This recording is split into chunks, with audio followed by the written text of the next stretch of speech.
Hello and welcome to Sunday Night Fight Season 3, the grand premiere. We're now heading into Game 3, which is on sunny Angerville. Nice little map, which is also a classic for, it's been around for like years and years, longer than like I can even remember. And yeah, the series is tied up at 1-1, so we're going to get this game underway. Yeah, so Entity, let's roll that video.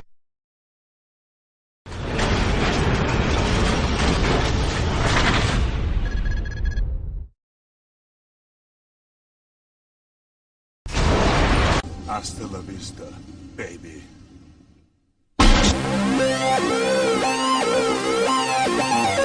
Sunday night fight.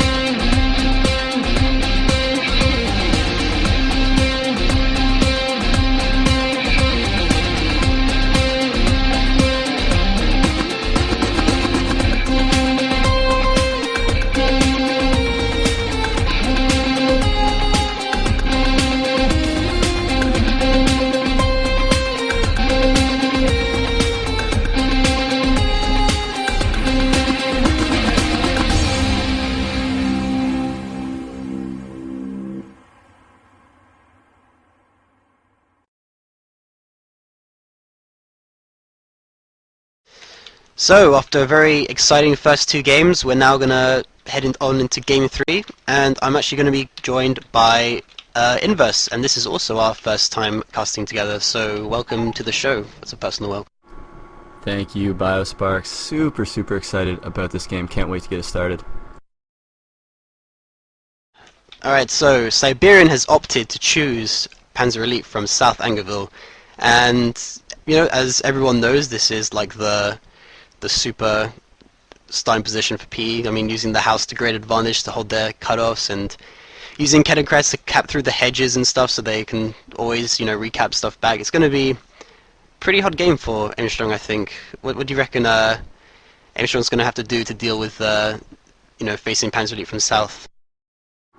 Well, looking up here at the headquarters, I see two engineers queued up, and you know what that means, Bio. I am super excited to see how his early Jeep start is going to play out. Just can't wait to see how he's going to play that. It's going to be super cool.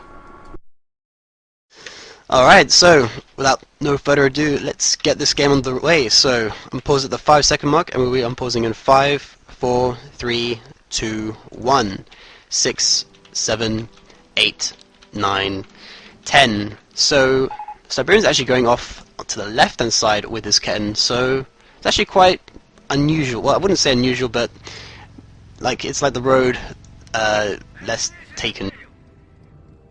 Yeah, for sure. And we'll get that scoreboard up for you guys in a second. NTD's getting on that, don't worry about it. We do have the first two engineers moving out. The second one actually going to build the barracks. Third one going to go cap. First one went and capped. Is this the build that Aimstrong was talking to you about, Bio? Do you know? I think I've seen this one where if he goes 3 engineers and builds the barracks with the second one, and then yeah, he cuts off and finishes off with his third. I think that's the Jeep opening. I'm pretty sure that's what it is, but I don't know too much about it. I've seen it a couple of times, but as far as details go, I have no clue in terms of how it's supposed to be executed. Siberian's playing pretty aggressively with that first PG, sending it right to the cutoff. Is that something you normally do on this map? I know it's a very tough map for Americans to play against PE on most of the time. Usually my capping order was cap the plus 60 munitions on the right and then the fuel, and then cap the first strat point with your first PG, and then both your PGs connect to their cutoff after that, and just apply the pressure straight from the get-go. But you know, Aimstrong seems to have put in like a lot of thought into, like, you know, like 99.9% always go straight for your cutoff. So he decided to go to the right-hand side, and it's actually paid off. You know, since Siberian actually ended up going for the left. Yeah, for sure. Very quick fuel cap on the left for Siberian, and our rifle squad out first for Aimstrong. So looking like maybe we'll see a Jeep second. He has the manpower for it, not building it though, so we might not see that Jeep start. I'm actually kind of disappointed. We'll do a quick time sync. We're at 2 minutes 11, 12, 13, 14, 15, 16, 17. On the right hand side we got a tiny little engagement right here. These engineers are going to have to be forced back, and meanwhile managing to cap the fuel point is Aimstrong, but these PGs are going to make his life pretty difficult unless he can get into this house, but he's just going to run away. That's probably smart. Yeah, Aimstrong is really good at identifying engagements where he knows he just has to get out. There's no benefit from staying around or even stalling, so he just gets straight out there and minimizes any sort of manpower drainage as possible. And something like that is super important in this matchup. One tiny misstep, one tiny mispositioning and bad engagement, and you're miles behind. Very tough to come back for something like that. PGs just deal so much damage early game. Yeah, absolutely. I mean, it's I think it is safe to say that the US versus PE is like the most micro-intensive. Like everything counts, you know, where you have to look after, especially if you're playing as the Panzer Elite, you know, when you have that silly bug where, like, you know, one guy runs out of cover and, you know, you lose that one PG. That one guy counts, you know. It's so intensive that anything could happen. Yeah, for sure. And on the left-hand side, Aimstrong actually lost an engineer, which is kind of a big deal early on in this matchup. And on the right-hand side, I love this cute little Ketten trick, hiding it behind the hedge right here to cap this point.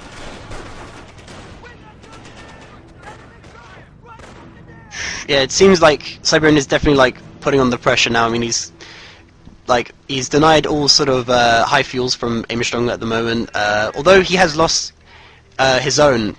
As playing as Panzer Elite, once you have like the initial early game income, like that's all you really need to get. Like if you're going for fast AC, you actually don't need your high fuel for that long. If you think about it, everything else is just excess, really. So, you know, if you get cut off, you can just be like, okay, fine, I'll just cut you off instead, and then have my AC retake everything back later. It's no big deal. Exactly. And on the left-hand side, Aimstrong actually almost capped this plus 16 fuel. He was like a sliver away when his engineers got killed, and that would have been a pretty big deal because it would have given him a bit more income, and it would have taken a lot longer for Siberian to decap it. But in the middle, these rifles, actually no, flanking around, and oh, a nice slow. That's probably going to force, maybe, no, I called that completely wrong. Siberian's going to have to run away. Yeah, he's pretty lucky that one PG squad managed to get out with just a slither of health. I think a bit of focus from it may have actually, you know, may have even finished off that PG squad. And as everyone knows, if you lose one PG squad, it actually puts you behind really badly in the early game. That is very true. I'm a little worried for Aimstrong right now. He has the fuel and manpower for his supply yard, and he's sending both of his engineers out onto the field to cap. That's going to delay his tech just a little bit, and that can be the difference between being ahead and being behind in this matchup. Yeah, Siberian's going for a infantry half-track opening, in fact, so this is going to be... I'm not quite sure. I mean, it's quite a late half-track, you know. He's already have 5 Panzer Grenadiers out, and then he's transitioning into infantry half-track, so it looks like he's going to go maybe for Panzerschreck support with heavy infantry. Like, that's what I see. I don't really see ACs having big impact in this game if he's going for this sort of tech path. Yeah, it's an interesting start. You usually don't see infantry half-tracks unless the PE player goes for something like 2 PGs and then 2 infantry half-tracks, or really fast infantry half-tracks. But he does pick off that Ketten, and as you know, losing a Ketten can be pretty annoying early game for PE. Oh, absolutely. I mean, it's like, what do I cap with? You know, like Panzer Grenadiers are absolutely useless at capping unless they have the upgrade, and even then it's not that great. So, yeah. But it looks like this half-track, I mean, he's just chilling on the right-hand side. All his infantry is on the left-hand side, so I don't know, considering that Aimstrong actually has... He's not connected to both fuels, but he's denied, like, a huge amount of fuel now. It actually is... I can see Aimstrong, like, sort of handling the crisis management and probably securing a mid-game tech path pretty soon. He actually went for a triage center before any other tech. That's a super early triage center. It's fairly smart, too, because manpower is so important in this matchup, but it could be a little bit dangerous if our PE player goes for... Oh, no, but he lost that PG. Oh, never mind. That is very painful.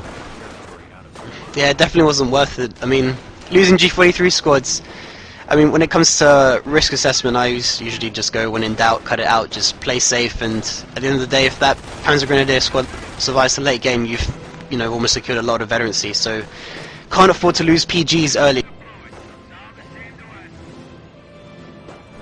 We do have another engineer squad on the field, so rebuilding the third engineer. I'm still surprised he hasn't built that supply yard yet, though, even just for the boost in manpower income and the ability to get a quicker supply yard upgrade. He still has no tech aside from that triage center.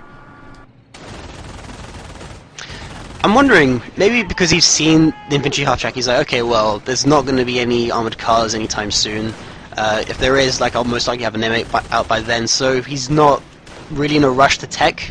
I mean, he's actually been doing alright with just a barracks opening, pretty much. I mean, he's got the triage center, so he's got the health regeneration incoming from injured squads, but I'm not sure. I mean, it does seem a bit late, like 8 minutes into the game and still no tech path chosen. It is a bit late, I reckon. That is a good point with the infantry half-track. I'm sure Aimstrong is thinking, even after the infantry half-track, we're probably not going to be seeing armored cars, or at least very fast armored cars, but I mean, just the ability to get that fast supply yard upgrade and the vet that it gives you and the manpower boost that it gives you, I just feel like he's been able to afford it perfectly fine for a good deal of time, and he would definitely be better off with it, but he built a 4th engineer. Huh. And also, Siberian's Tech 2 Tier 4, so if he actually goes for anti-tank half-track, and Aimstrong hasn't even got his supply yard up, I don't know, I reckon Aimstrong might be able to overwhelm him, because since Siberian has to play safe and you know, have the counters ready, but if it's just infantry he's up against, he can easily get overrun by this put.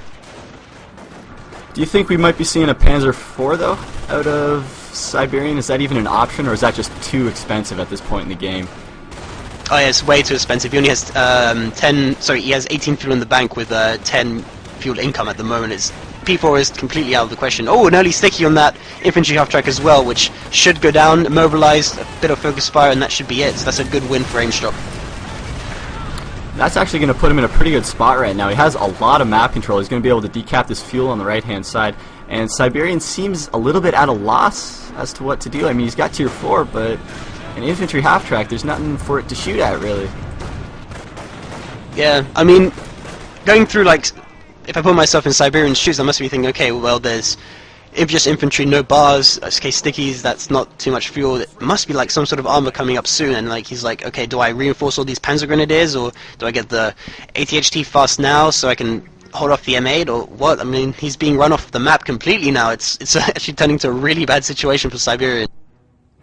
Yeah, that is a very good point. We see 100 fuel banked right now for Aimstrong. He's getting his supply yard now, so if he conserves a bit of manpower in these next few engagements, engages smartly, retreats early, he could go straight to tank depot. And in fact, I'd be surprised if he went motor pool at this point. It just doesn't seem very intelligent. Yeah, that's true. I mean, yeah, the anti-tank half-track is just being made, but, you know, it can get a tread breaker off, but with 4 engineers, he still has 4 engineers unless he has lost one. But with the amount of engineers he has on the field, you know, just quick engineer support, like a steroid repair, that's it, the M10's back and destroying things. Exactly, and we still do not have a company selected for Aimstrong, so we could very well go for armor and get that field repair anyways, which will definitely help with the Sherman against that AT half-track. Yeah, it just seems Siberian is just trying to edge back onto the field now. He's just trying to grab as much as he can, but just look at this relentless wave, like 2 rifles and 2 flamers just closing in. 1 rifle also has a stripe of veterancy, but there is no way these PGs can you know, even get any fuel income from this. Yeah, exactly, and we do have the tank depot up right now, and actually, in hindsight, I really like that early triage center. It saved Aimstrong a ton of manpower, and it gave him the ability to push up like this with all this infantry. I mean, early infantry-focused builds can be pretty powerful against PE if you know what your opponent is doing. And he kind of took a bit of a risk, but I mean, it's paid off in spades this game. Absolutely. I mean, if we just look at the... I think Aimstrong just saw the infantry half-track and just had a really good read. He's like, okay, if there's no fast armored car, so I don't need to get an M8. So if I invest in more infantry while he thinks I'm maybe taking for M8, I mean, he hasn't scouted his base, he hasn't like got a cloak Ketten or anything. In fact, he killed the Kettencrad, so no base scouting whatsoever. So Siberian has actually just been playing this game completely blind, and Aimstrong sort of just played some mind games and just went pure infantry, and while Siberian was preparing for anti-tank measures, you know, I think it was just really well played by Aimstrong. Yeah, it was mind games for sure. I mean, if you're a PE player and you don't see anything, you're going to be worried about vehicles of some sort. And I mean, being safe against vehicles means teching, and I mean, it's pretty expensive if your opponent's going straight infantry and you're trying to get that AT half-track up. Ooh, devastating strafe there. Ooh. And 2 squads down to 1 man, but he's actually going to get out of there. That was extremely fortunate for Siberian. If he had lost those 2 PGs, that might have been GG right there. Yeah, Siberian pumped out another infantry half-track as well, so definitely no signs of like Panzer IVs or any sort of just more tech units really. It's just, I think he just needs this infantry half-track trying to stay alive at this point. It's more of an act of desperation. Yeah, and the problem right now is Aimstrong already has a Hellcat on the field, and it is going to hit right about now. Siberian's going to notice, and he's not going to be happy about that, because 1 AT half-track not exactly going to do too well against this Hellcat. Yeah, I mean, AT half-tracks are good against light armor, and obviously if they're supported by mortar half-tracks, they can actually take on heavy armor because they can stop the repairs. But at this point, you know, he has no Shreks, no mortars, just the ATHT to even like just keep it at bay, and that's all he can really do at this point. Whereas I'm not sure what Aimstrong's fuel income is, but with all these fuel points on the map, I guess it's a really hefty amount. Yeah, he's at plus 42 right now. I mean, this is a pretty scary infantry force for Siberian right now, but if he loses this, that's a lot of manpower to be reinforcing. Even if he retreats, I mean, he has no map control, so what can he do at this point? And this other strafe just comes in and completely wrecks the 3 PGs on the left-hand side. So yeah, this Hellcat's just chilling there with the destroyed engine. He has to wait for some repairs, but in the meantime, the rifles just swoop in. You know, the 2 half-tracks flee with their tail between their legs, and it's a complete rout at this point. I think, yeah, I can see the tank depot churning out another tank as well. At this point, it's just going to be Aimstrong being able to outproduce Siberian at this point. Yeah, he's getting another Hellcat, and I mean, I was going to ask you if you think the American player Aimstrong should be going for Weapon Support Center, if he should be getting bars, but I mean, at this point, it just kind of feels like the game's over. I mean, Aimstrong outthought, outplayed, and just outmaneuvered Siberian through that early game, and he's in almost, I want to say, it's an unlosable position right now. Yeah, I mean, it's either Siberian has to do something completely crazy, or Aimstrong has to, you know, suddenly just lose his mind for this game to, I think, not end with Aimstrong winning.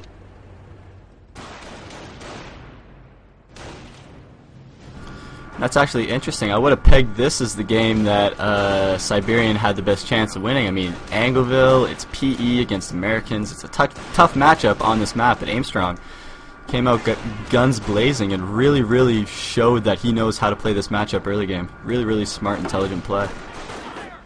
Yeah, it really does come down to those engagements. As I mentioned earlier, Aimstrong has such good judgment on which engagements he wants to dedicate himself to, and what others he just leave out. And like the tech decisions as well, such as like not teching till really late because he saw infantry half tracks. He got this fast triage center, so he has like more effect on his infantry, so he doesn't have like 6-man rifle squad, but with like half health, you know. So I think Aimstrong has just played this perfectly, and just, yeah, I think it's just I wouldn't say build order win, but just the way that he's sort of teched up and just gone around Siberian is just completely outmaneuvered him. Yeah, for sure. I mean, he identified right away what Siberian was doing and pretty much hit it square on the head, and reacted perfectly and made a lot of good decisions. And I mean, it's paying off beautifully. Excellent advantage, and it's looking like Aimstrong going to take a 2-1 lead into Game 4. Yeah, it is surprising. I mean, I as well would have said, okay, Aimstrong's fighting against OF faction is like his vanilla is sort of his thing he knows, like his bread and butter, but his OF is like, okay, well, I always fast tier 2 half track against Brits, and PE, well, you know, it's a bit more of a coin flip. But you know, I would have thought Siberian would have at least made a Aimstrong a run for his money. But you know, it actually is quite surprising to see Panzer Elite getting manhandled so badly on South Angerville. Exactly, and especially because, I mean, maybe I'm wrong, but in my viewing experience, it seems like Siberian's opposing fronts factions are some of his stronger. I definitely would have pegged his PE and his Brits as being two of his stronger factions, and it just doesn't look like he's playing too well today. Yeah, I'd agree with you there. His WEF is definitely like a step above his vanilla. But we see this Hetz coming onto the field, so this is like the last-ditch effort. I mean, you know, maybe he can sort of hold back the Hellcats. I mean, if you think about it, he hasn't got motor pool yet, so if he manages to play well with his Hetzers and, I don't know, tread brakes as well as repairs the Hetzer, he might come back into this, but even then it's still like a long shot. Yeah, that's a good point, but I mean, we have a nice flank with these Vet 2 rifles, a Sherman coming in, 2 Hetzers on the field. These 2 engineers aren't doing anything. A big strafe goes off in the middle. That's not really going to matter. Just pins these squads, almost kills this one. These 2 engineers are probably going to want to repair this one Hellcat, but this Hetzer, oh, he does get the Hellcat. So a minor victory for Siberian, but I mean, at this point, it's just a matter of is this too little too late, and I think the answer is a resounding yes. Look at this, yeah, even dropping the AT again from Airborne Company, just to put the nail in the coffin. Oh yeah, that's it. Who needs motor pool once you've got an airborne, I guess. And yeah, with the even the AT half track goes out. So AT half track dead, Hetzer dead. These PGs, I don't even think they have AT grenades. In fact, Siberian went tier 2, so they definitely don't have AT grenades, and we're gonna see a GG in no time at all, I think.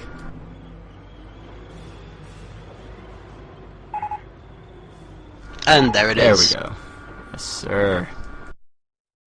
So that concludes Game 3. I mean, wow, Aimstrong just on the second wind. You know, first game I was actually worried. I was like, oh man, you know, usually, you know, when you play a really bad first game in a series, it affects your second and, you know, future games. But wow, he's just gone flat out, just straight for the goal, and he's dominating right now. This game was a complete domination, I have to say. Just Aimstrong all over the place. Oh, for sure. He made me kind of sad not showing off his awesome Jeep opening. Screw you, Aimstrong. But I mean, that was just solid dominating play the entire time. Siberian didn't really have an answer for it. And just like that, Siberian went from a 1-0 series lead to being down 2-1 and facing elimination in game number 4, which will be coming up next. That's right. So that is conclusion to this game. I think. Oh yeah, there's also the Allied victory video we've got now. So yeah, get that rolling into.